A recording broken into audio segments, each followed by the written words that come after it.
Everyone, welcome back on my channel. So 12th class मैं आपके लिए लेके आई हूँ इकोनॉमिक्स की एक और नई वीडियो, जिसके अंदर हम डिस्कस करेंगे chapter number first, introduction to macro economics. Last class में हमने डिस्कस किया था difference between micro economics and macro economics.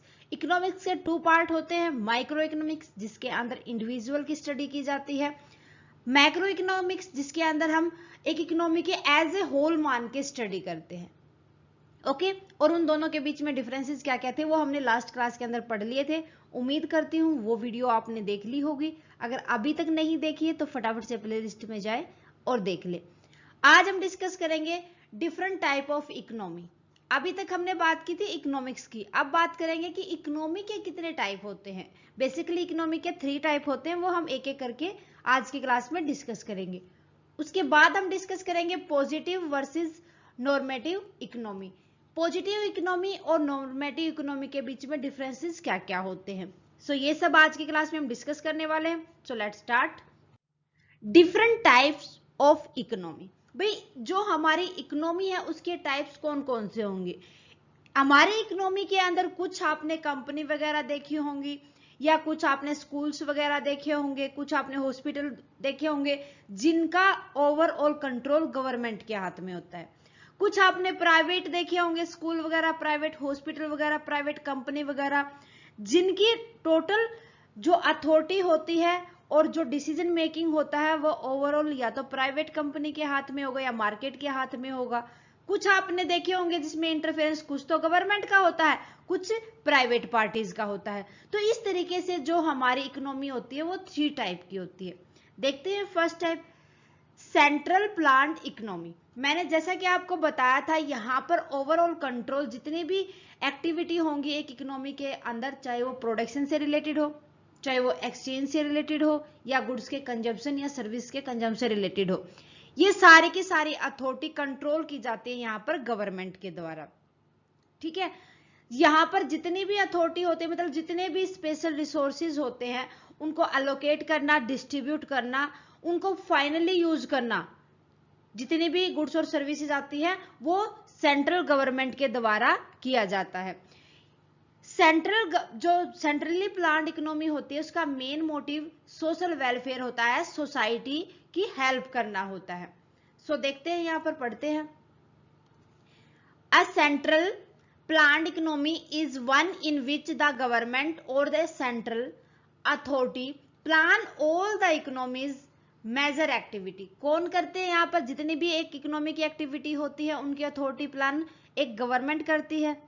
ठीक है, all the major decisions regarding the production, exchange and consumption of goods and services are made by the government। भाई यहाँ पर कितना प्रोडक्शन किया जाएगा, कितनी गुड्स को एक्सचेंज किया जाएगा, कितना हम एक्सपोर्ट करेंगे, कितना हम इंपोर्ट करेंगे, कितनी गुड्स और सर्विसेज को हम कंजम्पशन के लिए भेजेंगे, कंज्यूम करेंगे, तो ये सारे के सारे डिसीजन गवर्नमेंट लेती है।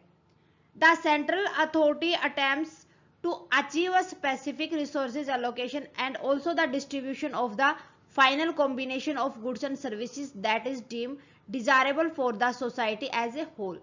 यहाँ पर जो सेंट्रल गवर्नमेंट होते हैं वो हमारे, उसके पास अथॉरिटी होती है कि वो कितने रिसोर्सेज को वो पब्लिक को देगी काम करने के लिए, और कितना वो फाइनली गुड्स और सर्विसेज के कॉम्बिनेशन को डिस्ट्रीब्यूट करेगी सोसाइटी में।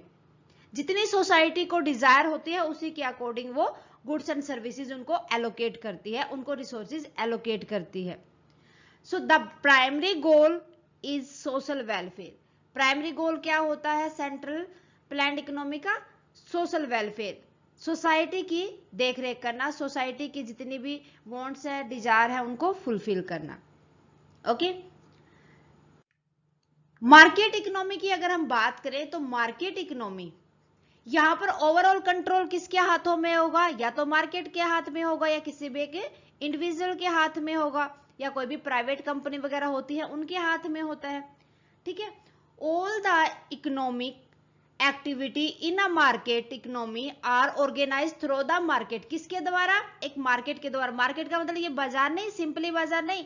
मार्केट का मतलब होता है जहां पर एक बंदा चीज को खरीदने वाला होता है, एक को बेचने वाला होता है।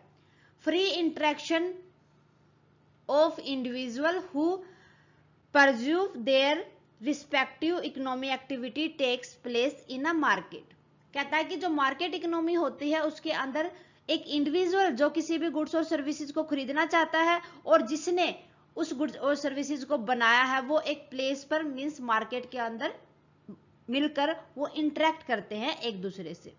ओके, इन अदर वर्ड, दूसरे शब्दों में हम कह सकते हैं कि a market is a collection of arrangement in which economy agent freely exchange there endowments और प्रोडक्ट विद वन अदर। कहता है कि एक मार्केट एक ऐसा अरेंजमेंट का कलेक्शन होता है जहां पर एक इकोनॉमी एजेंट और एक इंडिविजुअल अपने प्रोडक्ट को एक दूसरे के साथ एक्सचेंज करते हैं, मींस सेलर और buy. Also no interference of the government take place, यहां पर गवर्नमेंट का कोई इंटरफेरेंस नहीं होता। And there exist the influence of the private sector, जो किसके साथ इन्फ्लुएंस होते हैं, ओनली प्राइवेट सेक्टर के द्वारा। The forces of demand and supply as well as the behaviour of economy participant determine the economy. यहां पर कोई भी एक इंडिविजुअल कितनी गुड्स और सर्विसेज की डिमांड करता है और उसको एक जो प्रोड्यूसर है वो कितना सप्लाई कर पाता है, यहां पर जितने भी इकोनॉमिक पार्टिसिपेंट है उन्हीं के बिहेवियर का इफेक्ट पड़ता है, उन्हीं के फोर्स के द्वारा आगे प्रोडक्शन या जो भी एक्टिविटी होती है वो की जाती है। The main objective is profit maximisation. Main objective यहां पर क्या होता है, प्रॉफिट को ज्यादा से ज्यादा लेना। प्रॉफिट मैक्सिमाइजेशन मींस जहां पर प्राइवेट सेक्टर होगा वहां पर प्रॉफिट मैक्सिमाइजेशन होगा, जहां पर गवर्नमेंट का इंटरफेरेंस होगा वहां पर सोशल वेलफेयर सबसे ज्यादा ध्यान में रखा जाएगा। क्लियर है? अब बात करते हैं मिक्स्ड इकोनॉमी की। मिक्स्ड इकोनॉमी के अंदर यहां पर गवर्नमेंट का भी इंटरफेरेंस होता है और प्राइवेट सेक्टर का भी इंटरफेरेंस होता है। जब गवर्नमेंट और प्राइवेट सेक्टर मिलकर प्रोडक्शन फैक्टर को ऑपरेट करते हैं तो वो मिक्स्ड इकोनॉमी कहलाती है। मींस यहां पर जो प्राइवेट सेक्टर होते हैं, जो प्रॉफिट मैक्सिमाइजेशन और सोशल वेलफेयर दोनों गोल को साथ लेके काम किया जाता है, जहां पर गवर्नमेंट और एक प्राइवेट सेक्टर दोनों मिलके काम करते हैं। यहां पर अगर कोई भी प्राइस मैकेनिज्म के अंदर कोई भी प्रॉब्लम आती है तो उसको सेंट्रल प्रॉब्लम समझा जाता है और जितनी भी अथॉरिटी वगैरह प्लान की जाती है वो गवर्नमेंट के द्वारा की जाती है।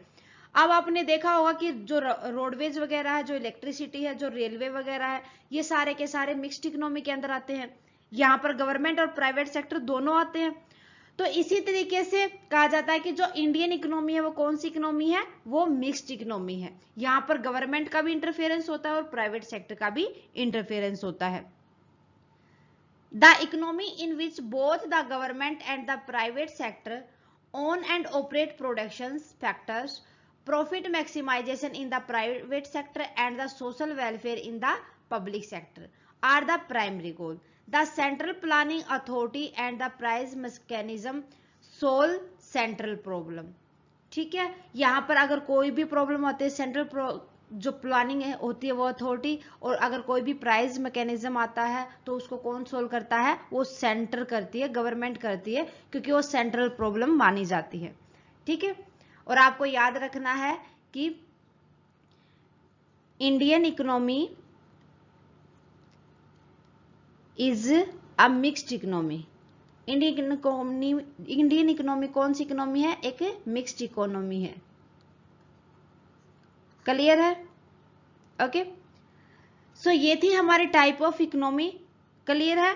आगे देखते हैं हम difference between positive and normative economy.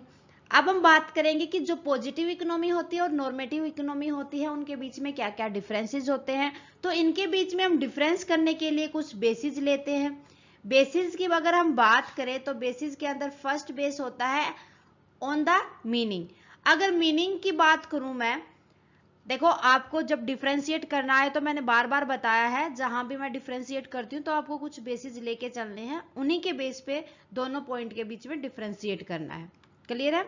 सो सबसे पहले अगर मैं डिफरेंस की बात करूं तो मीनिंग की बात करते हैं। सबसे पहले पॉजिटिव जो इकोनॉमिक होती है वो बेस होती है actual data, fact and numbers के ऊपर, कि पॉजिटिव इकोनॉमी के अंदर हम जो भी मींस टोटल प्रोडक्शन कितना हुआ है, कितनी हमारी इकोनॉमी के अंदर इंक्रीमेंट आया है, कितनी पॉपुलेशन के अंदर इंक्रीमेंट आया है, पॉपुलेशन क्या है, ये सारी की सारी चीजें पॉजिटिव इकोनॉमिक्स के अंदर आते हैं। मींस यहाँ पर जो हमारे पास इंफॉर्मेशन होती है वो on the base of actual data, fact and numbers होती है।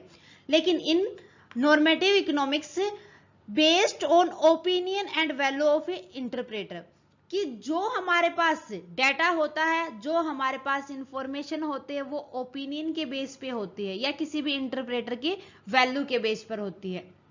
ठीक है। वेरिफिकेशन की अगर हम बात करें तो पॉजिटिव इकोनॉमिक्स के अंदर जो रिजल्ट आता है उसको वेरीफाई कर सकते हैं, बट नॉर्मेटिव इकोनॉमिक्स में जो रिजल्ट आया उसकी वेरिफिकेशन पॉसिबल नहीं होती। Verification is not possible. Application की अगर मैं बात करूं तो पॉजिटिव इकोनॉमी को अप्लाई करना सेफ होता है और डाउट फ्री होता है, means beyond doubt and can be proved scientifically.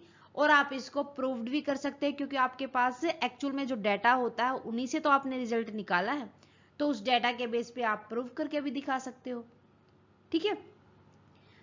Normative economy की मैं बात करूं तो यहां पर कोई भी मतलब ये कुछ फील्ड ऐसी होती हैं जहां पर ये एप्लीकेबल नहीं होता, कुछ वेरियस फील्ड के अंदर ही एप्लीकेबल होता है। No way to test feasibility and applicability in various field, कुछ फील्ड के अंदर आप इनको जो रिजल्ट निकाला उसको वेरीफाई कर ही नहीं सकते कि सही है या गलत है। Scope of result, scope of result की अगर हम बात करें, यहाँ पर जो रिजल्ट होता है, जो स्टेटमेंट होती है वो डिस्क्रिप्टिव होती है एंड ऑब्जेक्टिव होती है, क्योंकि वो हमारे पास एक्चुअल डाटा के बेस पे होते हैं, फैक्ट के ऊपर बेस होते हैं, नंबर्स के ऊपर बेस होती है। बट जो नॉर्मेटिव इकोनॉमिक्स होती है उसके अंदर तो ओपिनियन होती है, ओपिनियन तो पर्सन टू पर्सन चेंज होती रहती है ना, और जो वैल्यू होती है इंटरप्रेटर की वो भी चेंज हो जाती है। तो यहाँ पर जो रिजल्ट और स्टेटमेंट होगी, result and statement are prescriptive, script तैयार की जाती है यहाँ पर, क्योंकि जो प्रिस्क्रिप्टिव का मतलब क्या होता है, हम अपने अकॉर्डिंग ही उसको तैयार करते हैं। सब्जेक्टिव अकॉर्डिंग टू सब्जेक्ट होती है। ठीक है। अप्रोच टू प्रॉब्लम तो does not intend to solve any problem of economy, कि यहां पर कोई भी मतलब अगर डाटा होता है, कुछ प्रॉब्लम ऐसी होती है इकोनॉमी की जिनको सोल्व नहीं किया जा सकता, तो ये इंटेंड नहीं करके चलती कि वो सोल्व ही करेगा जो भी इकोनॉमी प्रॉब्लम होगा, but strive to find solution to problems. यहां पर हम अपनी जो हमारी इकोनॉमी की प्रॉब्लम है उनके लिए कुछ सॉल्यूशन तैयार कर लेते हैं, कुछ ना कुछ। अरे ओपिनियन के बेस पे तो हमें सॉल्यूशन मिल ही जाते हैं ना, एक्चुअल में चाहे सॉल्यूशन हो या ना हो, लेकिन ओपिनियन के बेस पर हम सॉल्यूशन दे सकते हैं। ओके। तो ये थे differences between positive economics and normative economics. उम्मीद करती हूँ आपको अच्छे से समझ आ गए होंगे। आज के लिए बस इतना ही। स्टूडेंट कोई भी डाउट रहता है तो मुझे उसी टाइम पर कमेंट करके बता दिया करो, जितना जल्दी पॉसिबल होगा मैं आपके डाउट को क्लियर करूंगी। नेक्स्ट क्लास में हम बात करेंगे central problem of A economy, एक इकोनॉमी के अंदर क्या क्या सेंट्रल प्रॉब्लम्स आती है। ओके स्टूडेंट्स, क्लास कैसी लगी मुझे कमेंट करके बताएं। अच्छी लगे तो प्लीज लाइक और अदर स्टूडेंट के साथ ज्यादा से ज्यादा शेयर करें। अगर आप चैनल पर नए हैं तो फटाफट से चैनल को सब्सक्राइब कर लें और बेल आइकन को दबा लें ताकि आने वाली क्लास की नोटिफिकेशन आपको मिल सके। Thank you very much student, bye bye and take care.